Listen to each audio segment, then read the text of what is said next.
नमस्कार दोस्तों, कैसे आप सभी। उम्मीद करते हैं कि अच्छे होइएगा। एक बार फिर से आपके अपने यूट्यूब चैनल साइंस एक्सटेंड में स्वागत है। पिछले वीडियो हम लोग यूथ साइंस के फिजिक्स के क्वेश्चनों का डिस्कशन सीरियल वाइज कर रहे थे। इस वीडियो में हम लोग केमिस्ट्री के क्वेश्चनों का डिस्कशन करने वाले हैं और वो भी डिस्कशन चलेगा, ये भी डिस्कशन चलेगा।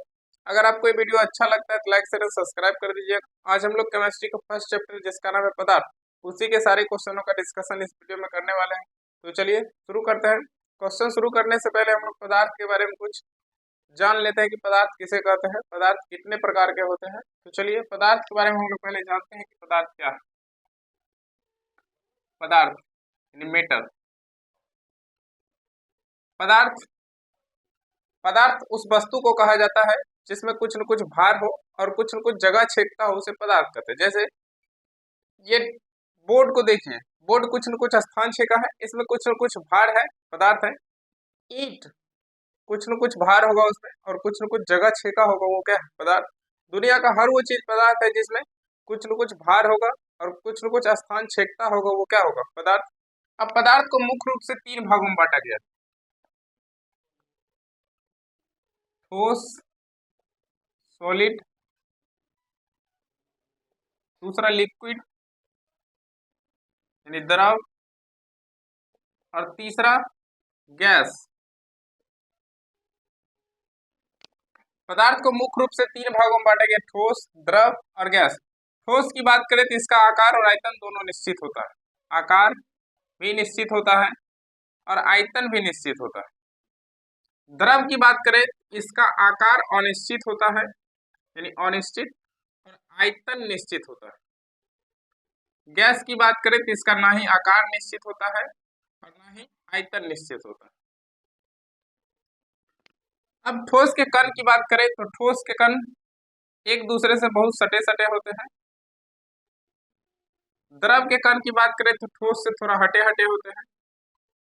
और गैस के कण की बात करें तो बहुत दूर दूर होता है। ठोस जिसका आकार और आयतन दोनों निश्चित होगा, ठोस।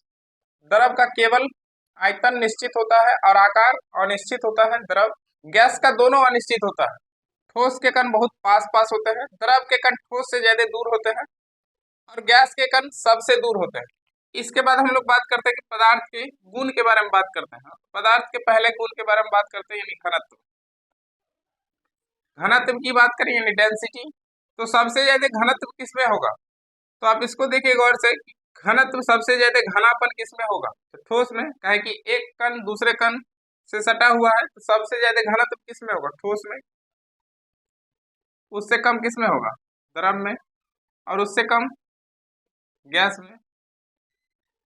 गतिज ऊर्जा की बात करें, गतिज ऊर्जा की बात करें तो गतिज ऊर्जा सबसे ज्यादा किसमें होगा, गैस में। कहे कि इसके कण बहुत दूर दूर है, गैस में गतिज क्या होगा, गैस में गति क्या होगा, ज्यादा, यानी गैस में सबसे ज्यादा, उससे कम द्रव में, और सबसे कम किसमें, ठोस में। कहे कि इसके कण बहुत सटे सटे होते हैं, इसलिए इसमें गति कम होगा। इसके बाद बात करते हैं कि आकर्षण बल के, आकर्षण बल की। तो आकर्षण बल की बात करें तो एक अणु दूसरे अणु से बहुत सटा सटा हुआ है, इसका मतलब इसमें आकर्षण ज्यादा होगा, इसमें आकर्षण कम और इसमें आकर्षण सबसे कम। आकर्षण बल सबसे ज्यादा किसमें होगा, ठोस में, उससे कम द्रव में, और सबसे कम किसमें होगा, गैस में। उसके बाद बात करते हैं अंतराण्विक स्थान की। अंतराण्विक स्थान की, अंतराण्विक स्थान का मतलब होता है दो अणुओं के बीच का जो स्थान होता है उसे अंतराण्विक स्थान कहते हैं। तो देखिए सबसे ज्यादा स्थान किसमें होगा, क्या कि इसके कण बहुत दूर दूर रहते, सबसे अंतराण्विक स्थान सबसे ज्यादा इसमें होगा, इसलिए सबसे ज्यादा किसमें होगा, गैस में, उससे कम द्रव में, और सबसे कम किसमें होगा, ठोस में। इसके बाद बात करते हैं विसरण की। विसरण, विसरण का मतलब होता है फैलना। तो सबसे ज्यादा कौन फैलता, गैस, उससे कम द्रव, और सबसे कम ठोस। यानी विसरण सबसे ज्यादा किसमें होगा, गैस में, और उससे कम द्रव में, और सबसे कम ठोस में। उसके बाद बात करते हैं छठा गुण है कि स्वसंजक बल के। स्वसंजक बल, स्वसंजक बल का मतलब होता है समान अणु के बीच लगने वाले बल को स्वसंजक।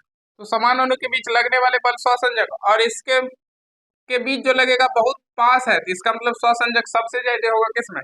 ठोस में। उससे कम किसमें? द्रव में। और उससे कम गैस में।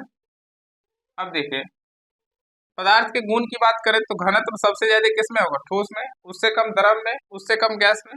गतिज ऊर्जा की बात करें तो सबसे ज्यादा गति होता है इसमें, तो इसलिए गतिज ऊर्जा किसमें ज्यादा होगा? गैस में। यानी गतिज ऊर्जा सबसे ज्यादा गैस में, उससे कम द्रव में, उससे कम ठोस में। आकर्षण बल की बात करें तो सबसे ज्यादा इसमें यानी ठोस में, उससे कम द्रव में, उससे कम गैस में। अंतराण्विक स्थान की बात करें तो सबसे ज्यादा गैस में, उससे कम द्रव और उससे कम ठोस में। विसरण की बात करें, विसरण का मतलब फैलना, सबसे ज्यादा फैलता है गैस, उससे कम द्रव और उससे कम ठोस। स्वसंजक बल सबसे ज्यादा किसमें होगा? ठोस में, उससे कम द्रव में और उससे कम गैस में।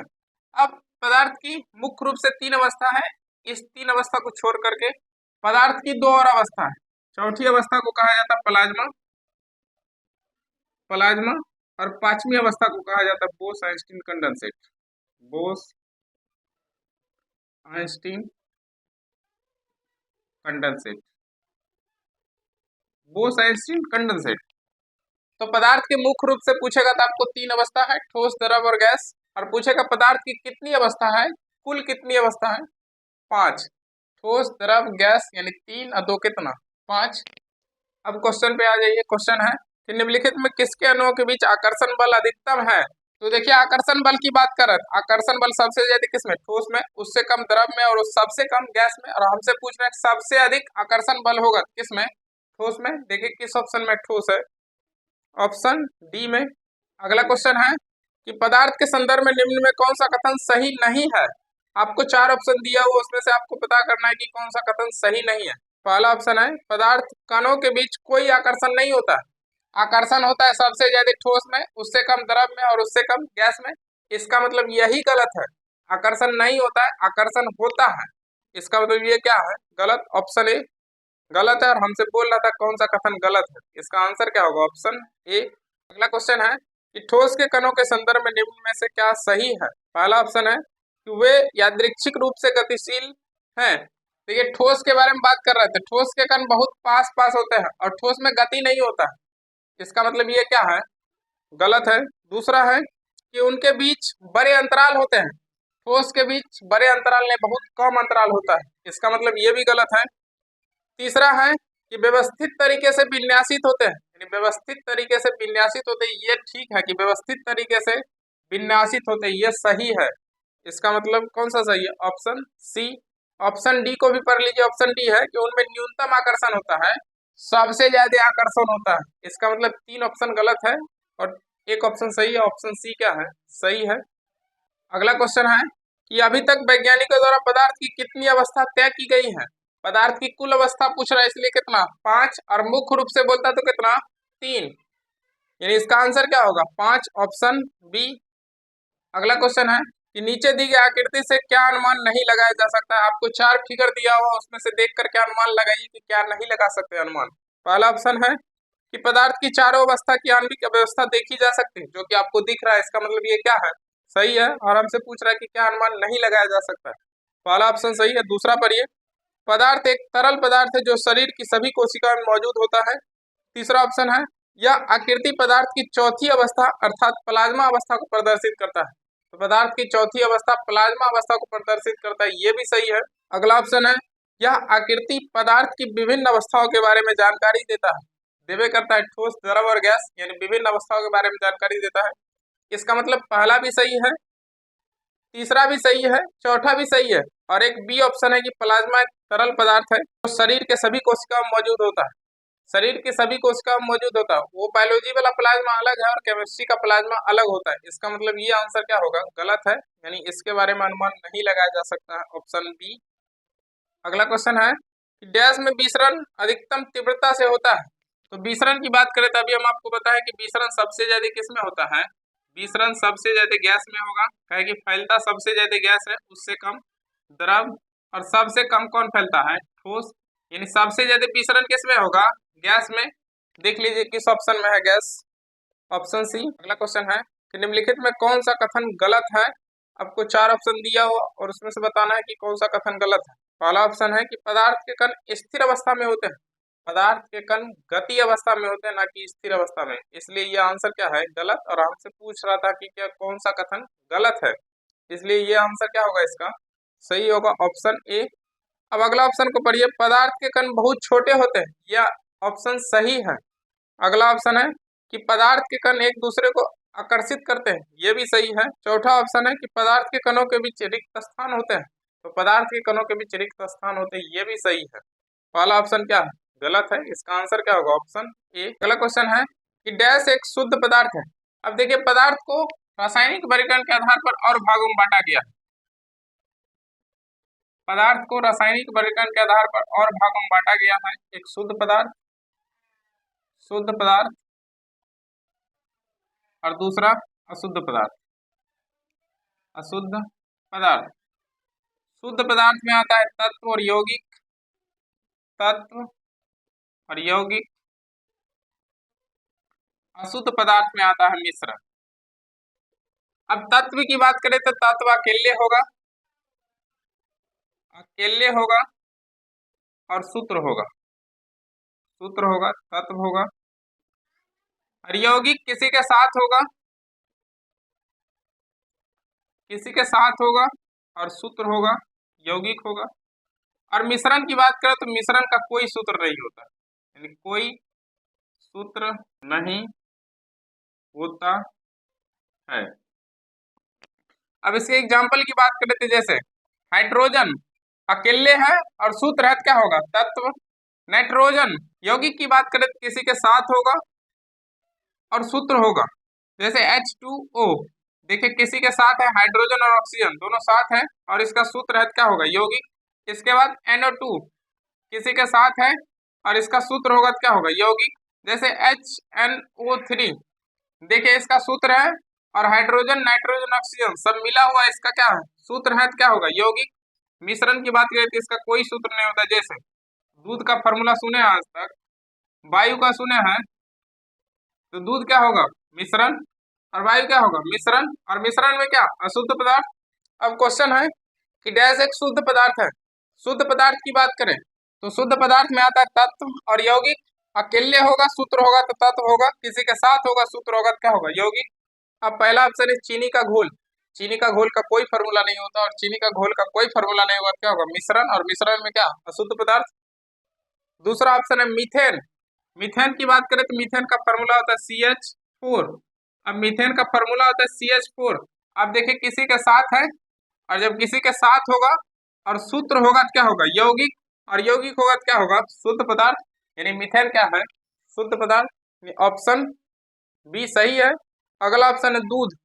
दूध का कोई फॉर्मूला होता है, दूध क्या है, मिश्रण, और मिश्रण में क्या, शुद्ध पदार्थ। वायु, वायु का कोई फॉर्मूला होता है, कोई फॉर्मूला नहीं, तो वायु क्या है, मिश्रण। यानी तीन को क्या, तीन ऑप्शन है, मिश्रण, और एक ऑप्शन मीथेन, जो कि क्या है, यौगिक, और यौगिक है क्या है, शुद्ध पदार्थ। तो इसका आंसर क्या होगा, ऑप्शन बी। अगला क्वेश्चन है कि निम्नलिखित में कौन सा विधान सत्य है। ए में लिखा हुआ दृढ़ता, और दृढ़ता के बारे में नीचे लिखा हुआ है, और आपको बताना है कथन सत्य है कि असत्य है। ए नंबर में लिखा हुआ दृढ़ता, और दृढ़ता के बारे में नीचे लिखा हुआ, और उसको आप पढ़ करके बताइए सत्य है कि असत्य। देखिए पढ़ते हैं कि पदार्थ के प्रकार के अनुसार कणों के स्थान के आधार पर आकार बदलता है। उदाहरण के लिए ठोस पदार्थ का निश्चित आकार होता है, ठोस पदार्थ का निश्चित आकार होवे करता है, जबकि तरल पदार्थ उनके पात्र का आकार प्राप्त करके, और देखा जाए तो गैस का कोई आकार नहीं होता है, गैस का कोई आकार नहीं होता, ये सही है। लेकिन दृढ़ता के बारे में ये सही नहीं है, कि पदार्थ के बारे में सही है, दृढ़ता के बारे में सही नहीं। इसका मतलब ये विधान क्या है, असत्य है। बी में लिखा हुआ संपीड्यता, और उसके बारे में नीचे लिखा हुआ है यह पदार्थों का वह गुण है जिसके कारण उच्च दाब पर उनका आयतन कम हो जाता है, गैसों में यह गुण पाया जाता है, ये सही है। अगर कोई गैस है और उसको कंप्रेस करके आप उसके आयतन को घटा बढ़ा सकते हैं, यानी संपीड्यता के बारे में ये सही लिखा हुआ है कि इसके आप इसको कंप्रेस करके इसके आयतन को घटा बढ़ा सकते हैं। जैसे कंप्रेस कीजिएगा तो इसका आयतन क्या होगा, घट जाएगा, छोड़ दीजिएगा तो आयतन क्या हो जाएगा, बढ़ जाएगा। इसका मतलब है कि ऑप्शन बी में जो लिखा हुआ संपीड्यता वो सही है, और इसका आंसर क्या होगा, केवल बी सत्य है और ए असत्य है। ये डिस्कशन कैसा लगा है कमेंट करके जरूर बताइएगा। मिलते हैं नेक्स्ट पार्ट में, तब तक के लिए